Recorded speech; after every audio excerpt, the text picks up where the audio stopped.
Bonjour à tous, je suis Odile, investisseur immobilier et diplômée d'expertise comptable. Je vous retrouve aujourd'hui pour vous parler de la plus-value du loueur en meublé. Je suis sollicitée par un investisseur qui a acheté en nom propre en décembre 2010 un studio.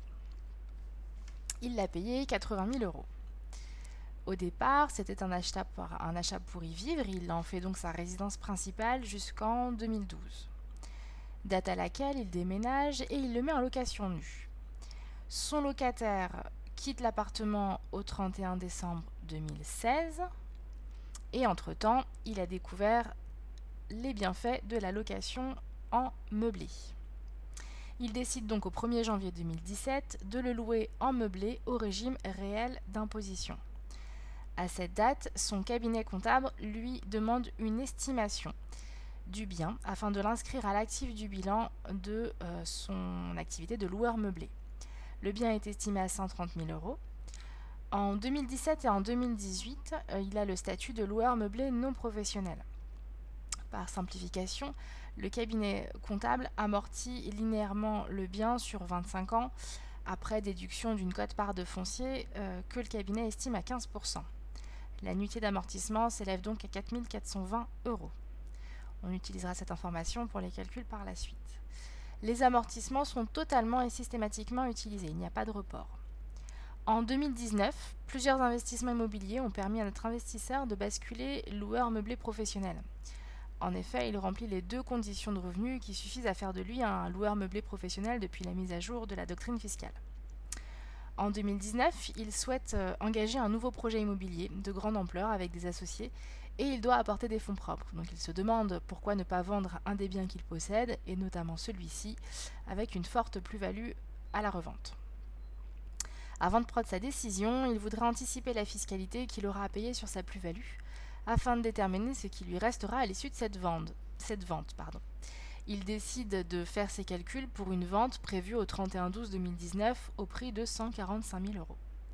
En 2019, son taux marginal d'imposition s'élève à 30% et son résultat de loueur meublé professionnel sera nul et consommera tous les amortissements de l'année.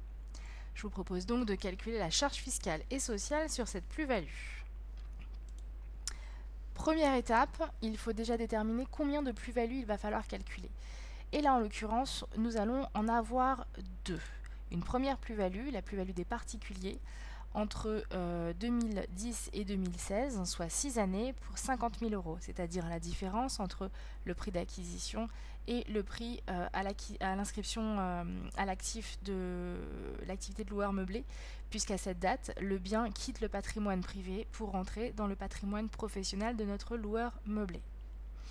Une seconde plus-value, qui sera une plus-value au régime plus-value des professionnels entre 2017 et 2019, soit 3 ans, que le contribuable ait été ou non alternativement loueur meublé pro ou loueur meublé non pro. Nous allons calculer une seule et unique plus-value qui sera fiscalisée au régime du loueur meublé professionnel, c'est-à-dire la fiscalité des plus-values professionnelles, puisque c'est à la date de revente le statut dans lequel notre vendeur se trouve. Cette plus-value s'élève à 15 000 euros, c'est-à-dire la différence entre le prix de vente et le prix d'inscription à l'actif.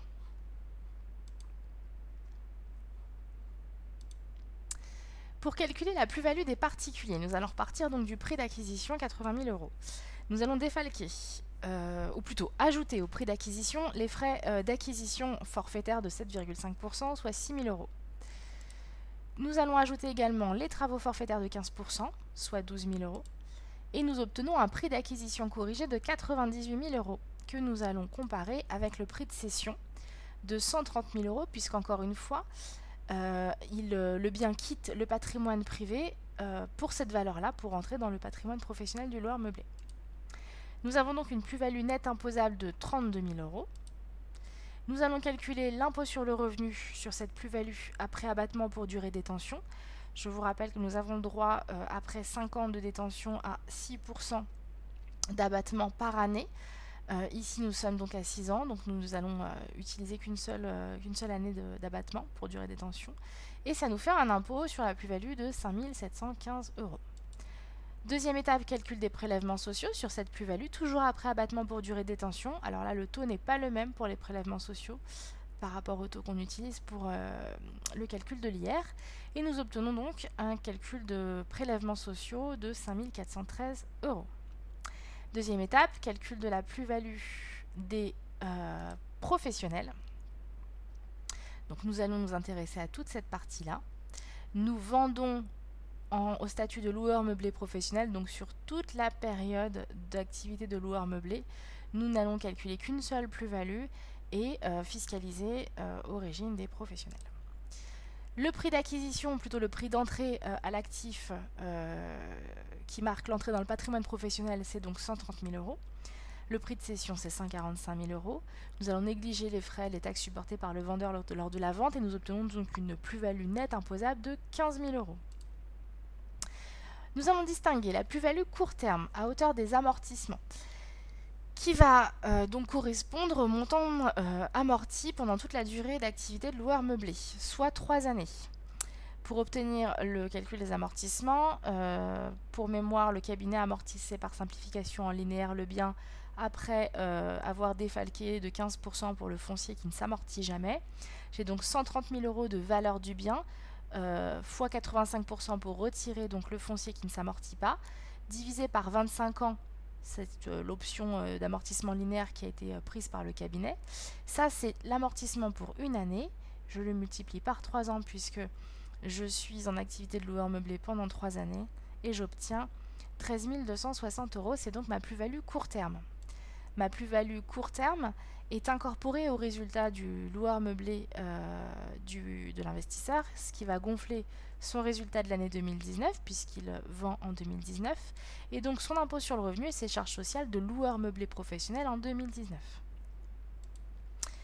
Il va donc, s'il a un taux marginal de 30%, payer approximativement ce montant-là d'hier, 3 978 €, et des charges sociales d'environ 40%, ce qui nous fait toujours sur cette même plus-value court terme 5 304 €, sachant que ces charges seront déductibles de son résultat de loueur meublé. C'est une charge au même titre qu'un amortissement ou qu'un achat ou que des frais de conciergerie ou autre.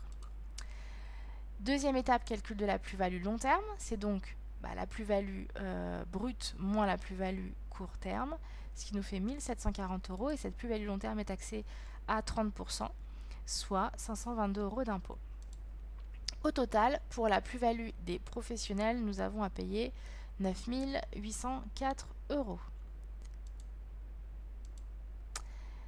Au total, pour la plus-value des particuliers, nous avions 11 128 € à payer. Plus-value des professionnels, 9 804 € à payer, soit un taux global de pression fiscale et sociale de 32,20% pour une plus-value brute de 65 000 €. Pour aller un petit peu plus loin, je vous propose de réfléchir sur les situations suivantes et de déterminer combien il y a de plus-values distinctes à calculer et comment les imposer. Dans la première situation, où nous étions en résidence principale, puis ensuite en loueur meublé professionnel, puis basculement en loueur meublé non professionnel, et enfin résidence principale avant la vente. La deuxième proposition, c'est résidence principale, puis ensuite loueur meublé professionnel, puis location nue, puis vente. Et dernière proposition, nous rentrons dans le régime du loueur meublé non professionnel, dans le statut du loueur meublé non professionnel. On bascule en pro, on revient en non pro, et enfin on vend. Voilà, je vous laisse réfléchir à ces sujets-là. Voilà pour la plus-value du loueur meublé. Je vous retrouve prochainement pour une nouvelle vidéo et je vous dis à bientôt.